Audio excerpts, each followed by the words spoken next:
Lana, hoje o futuro presidente do Tribunal Superior Eleitoral, o ministro Edson Fachin, ele comandou uma reunião de transição na corte, destacou ali que a corte terá pela frente ameaças ruidosas do populismo autoritário e alertou para a importância da segurança cibernética, que disse ser imprescindível, e aí que está o ponto desse seu destaque inicial nos bastidores do poder de hoje, esse acordo firmado entre o TSE e plataformas digitais justamente para um controle aí de informações que circulam na rede durante o período eleitoral, né?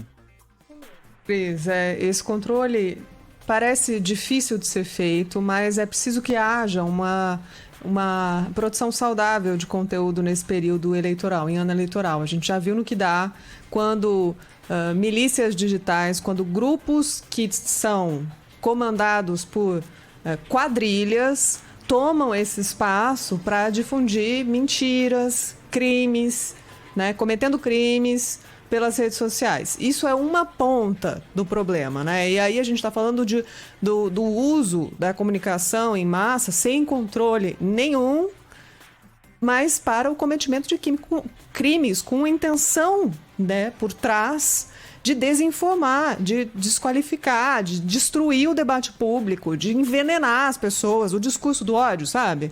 Que as pessoas começam a entender aos poucos que é muito nocivo para a democracia. Não se trata de liberdade de expressão. Não vamos entrar nesse debate porque ele é muitíssimo polêmico. Liberdade de expressão é uma coisa, mas você não pode usar a sua liberdade de expressão para cometer crimes. Isso é óbvio. Quer ter o seu canal no YouTube? Tenha. Mas você não pode vender droga lá no seu canal no YouTube. Você pode defender a legalização, se essa é a tua opinião. Mas pode usar o canal para cometer um crime? Não pode. Então, a liberdade de expressão tem limites, sim. Ela não pode ser usada como um escudo para o cometimento de crimes. Mas pensando, né, no que vai ser, e todo mundo deve estar, assim, quem se envolve no processo eleitoral, não só como eleitor, mas trabalhando nisso, já fica tenso pensando no que vai ser o momento da campanha mais forte esse ano de 2022, né? Que o uso das redes sociais, das plataformas, é uma obrigação boa, que deve ser feita com bastante cuidado pelos candidatos, porque assim eles vão chegar aos seus eleitores, vão fazer chegar as ideias, as propostas. Isso é importantíssimo, um canal de comunicação aberto essencial, como são os outros canais mais tradicionais de comunicação, como nós, o rádio, a televisão, as entrevistas, enfim. Os candidatos têm a obrigação de fazer chegar a informação de qualidade. As redes sociais são aliadas, então é isso que a gente está vendo no dia de hoje. O Tribunal Superior Eleitoral fechando, portanto, esse acordo, uma parceria com as 8 principais redes sociais com o objetivo de combater a desinformação sobre o processo eleitoral em si. E algumas cederam um pouco mais, outras um pouco menos, e o Telegram nem apareceu, né? Então, continua em silêncio total e completo depois da provocação da Justiça brasileira. Recebeu o ofício? Não sabemos. Tem escritório no Brasil? Não. Tem representação? Não. Fica um pouquinho mais difícil, mas o que a gente tem de avanços, viu, Cris? Nesse acordo que foi fechado hoje.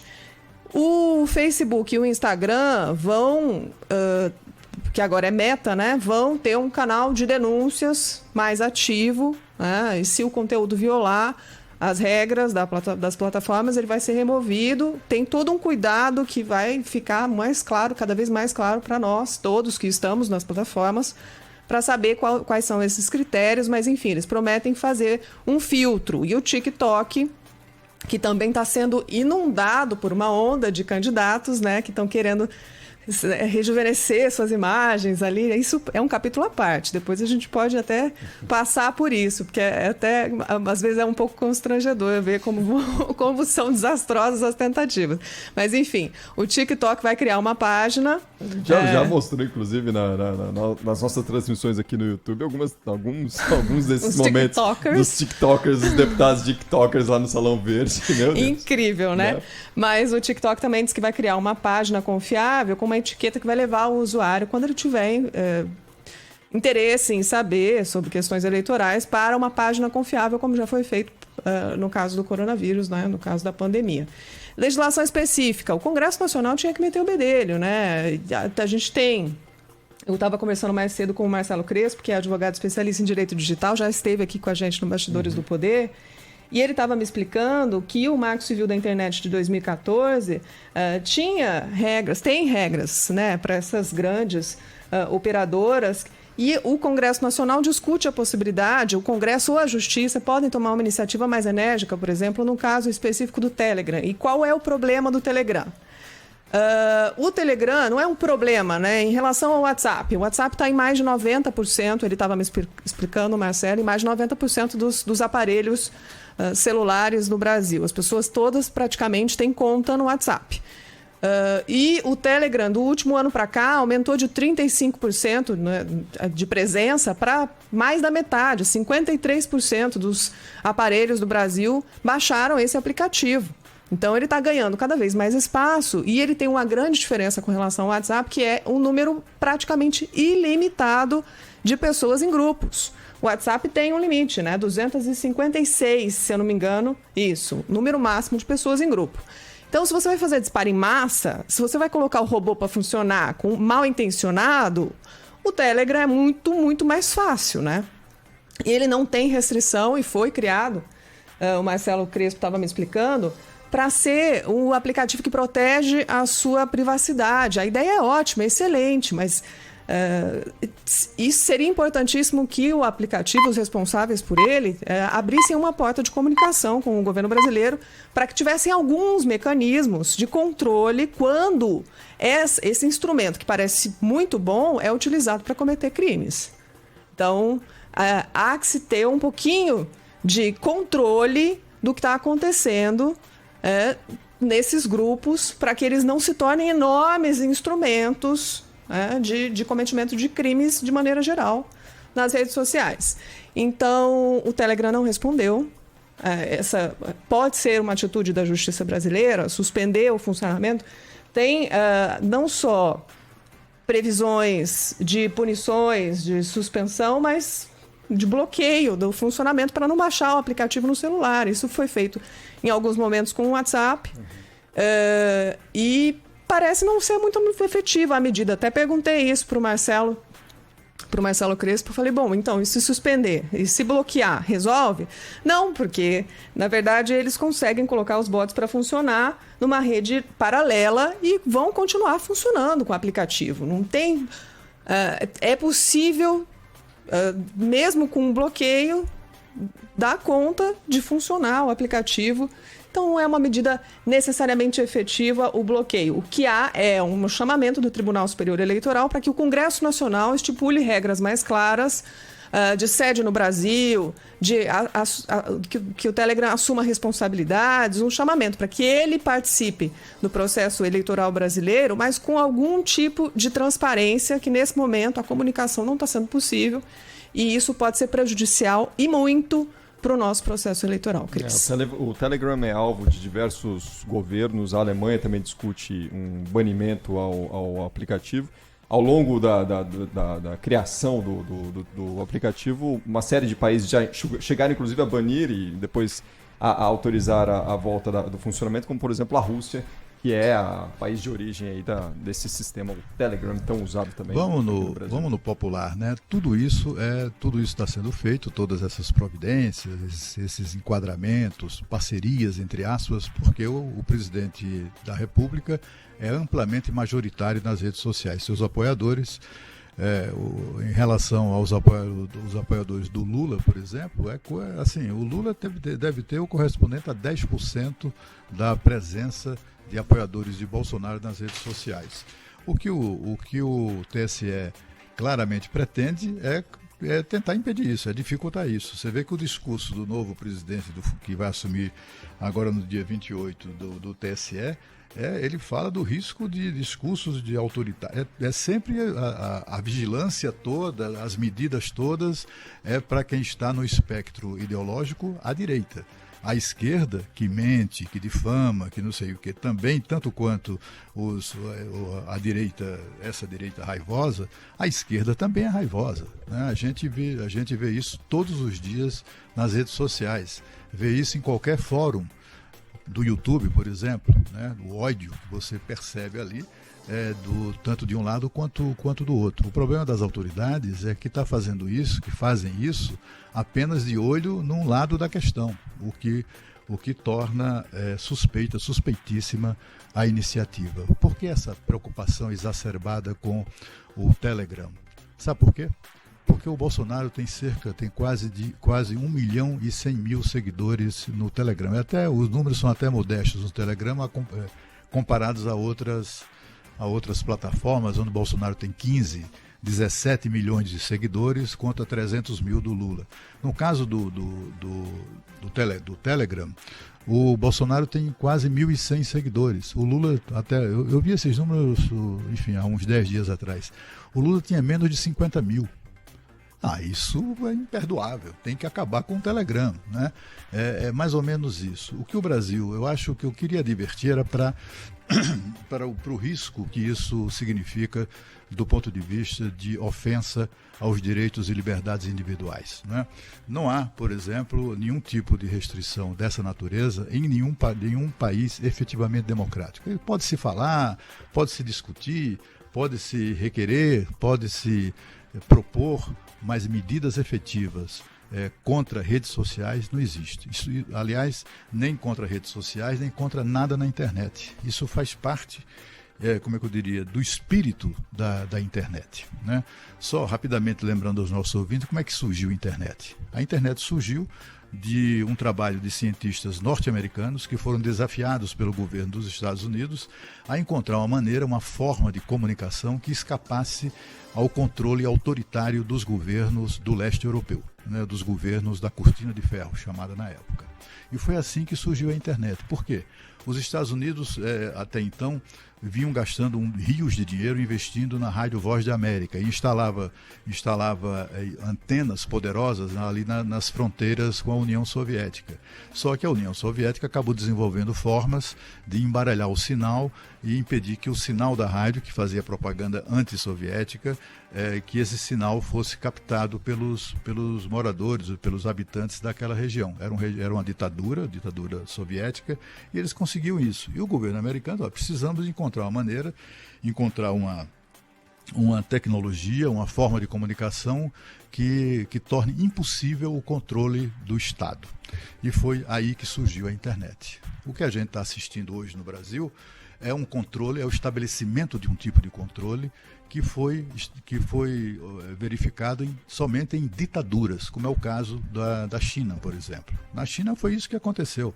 Essas redes sociais só continuaram a trabalhar na China depois que a ditadura chinesa chamou na Chincha e disse: olha, ajoelha e reza, para atuar aqui vocês vão ter que assumir uma série de compromissos com o nosso governo, que é uma ditadura. Foi exatamente isso que aconteceu, e é por essa razão que muitos dos sites de busca e também as mais importantes redes sociais continuaram autorizadas a atuar na China, porque fizeram concessões, porque, afinal de contas, se dobraram ao interesse autoritário da China. O que nós estamos assistindo no Brasil é uma coisa muito similar.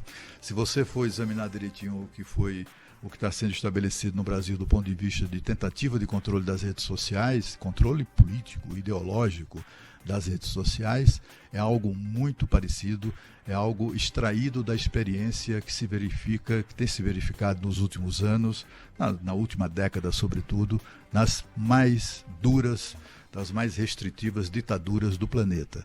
Então é só algo que em relação ao qual é preciso a gente ficar atento. O que o Estado brasileiro, através do TSE, está conseguindo é estabelecer esse controle. É o sonho de todo ditador. Aliás, não só de ditador, não. É o sonho de qualquer governante, né? Não ter rede social enchendo o saco dele. Então, o TSE conseguiu isso. É preciso a gente ficar atento para esse movimento autoritário, que eu acho que não fará bem à ditadura.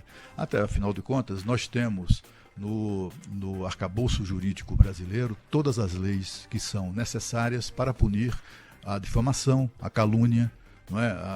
As mentiras que são difundidas para prejudicar candidaturas, etc. e tal. Sempre tivemos, né? Nós temos isso, temos aí um arsenal jurídico importante, não precisa de nada disso, né? A gente verifica uma preocupação exacerbada em relação às redes sociais e nenhuma preocupação em relação à mídia formal, né? Há grupos de comunicação, como é o caso do Grupo Bandeirantes de Comunicação, que tem cuidados muito, enfim, tem meios muito firmes, né, de filtrar a informação, de checar e rechecar a informação, de maneira que não incorra na divulgação de fake news. Mas esse tipo de cuidado não se verifica em todos os grandes grupos de comunicação brasileiros. Jornais no Brasil mentem todos os dias, mas não chamam isso de mentira, de fake news. Pelo contrário, a fake news só existe na internet, que é a principal concorrente desses jornalões. Eles mentem, bota lá erramos e está resolvido. E quando, depois de mentir reiteradamente sobre um determinado assunto durante muito tempo, e aquele assunto acaba se comprovando ser mentiroso, aí o que é que eles fazem? Dizem que houve um recuo, que houve uma desistência, que não sei o quê, mas um pedido de desculpas por haver mentido 1, 2, 3 dias, 2 semanas, um mês inteiro, meses a fio, não há isso. E não há previsão também nessa enfim, armação aí do TSE, não há nenhuma previsão de punição em relação a isso. Só há acordos, parcerias e tal, com grupos, agências checadoras montadas pelos grandes veículos de comunicação contra as redes sociais. Não há checadores independentes. Absolutamente não há checadores independentes. Eu nunca vi uma agência checadora ir atrás e carimbar de fake news uma informação que seja contrária aos partidos, aos políticos de esquerda no Brasil. É muito curioso isso. Você não vai encontrar, né? Eles não vão atrás disso. Eles só querem saber se sai uma notícia que é positiva, por exemplo, para o Bolsonaro, aí todo mundo corre atrás para tentar desmentir, para tentar carimbar de fake news. Então, assim, tem esse clima no Brasil, está muito, muito acirrado. Já vi muita coisa em décadas de eleições, inclusive eleições presidenciais, e a gente sabe os interesses que sempre permeiam decisões dessa natureza. Nós nunca tivemos uma justiça superior tão contaminada pelo processo político, tão envolvida, pessoalmente envolvida. A gente assiste o presidente do Tribunal Superior Eleitoral fazendo discursos, não é, políticos, atacando o presidente da República, ainda que seja em resposta a ataques. Ninguém sabe a essa altura quem foi que começou primeiro, né? Quem veio primeiro, a galinha ou o ovo, mas o fato é que ficam ali trocando insultos numa demonstração do envolvimento político, partidário, eleitoral de autoridades, de magistrados dos tribunais superiores, sobretudo na área eleitoral. No Supremo Tribunal Federal, isso é mais do que evidente, né? Então, assim, eu acho que é preciso que as instituições estejam preparadas para reagir a qualquer campanha, qualquer mentira que danifique, que seja adotada, que venha a ser adotada, onde quer que seja publicada ou divulgada, que venha a ser punida de acordo com a lei, porque a legislação brasileira é abundante nisso, é mais do que suficiente para punir esse tipo de coisa. Mas a gente precisa ter muito, muito cuidado para não estar abrindo mão de direitos numa atitude da qual nós poderemos nos arrepender no futuro muito próximo. Sabe de que tipo de informação essas redes estão se comprometendo a modular, Cris? A gente está falando de mentiras do tipo vacina faz mal. Mentiras que custam vidas. A gente está falando de mentiras do tipo a urna eletrônica não funciona. É disso que a gente está falando. De coisas que podem custar muito caro para a nossa democracia e vidas. Vidas. Pessoas que acreditam nessa baboseira e deixam de tomar vacina. Considerando que mais de 90% dos internados em UTIs são pessoas que não completaram o ciclo vacinal, no meio de uma pandemia.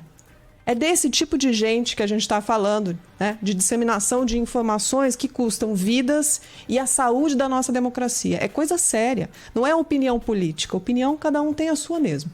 Mas eu quis trazer esse assunto aqui para o Bastidores do Poder, porque as plataformas têm que se comprometer, sim, com checagem de informação. O nosso trabalho como jornalista é entregar um conteúdo de qualidade que tem nome e sobrenome, que tem cara.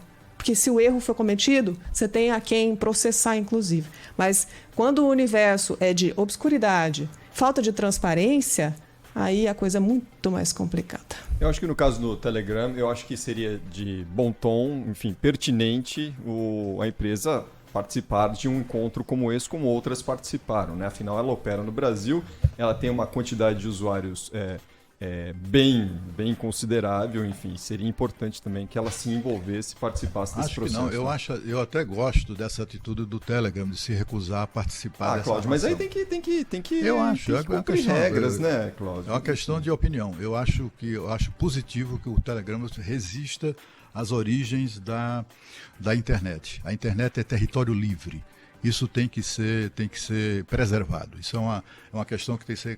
Quem é que tem medo disso? Né? Quem tem medo disso é quem tem consciência ou não quer que os seus candidatos, ou que sejam lembradas algumas das passagens da história dos seus candidatos. É um pouco isso. Não, mas aí se tem um cometimento de crime, Cláudio, se tem um cometimento de crime... Quem é que não cai numa fake news, gente? Hoje todo mundo cai em fake news.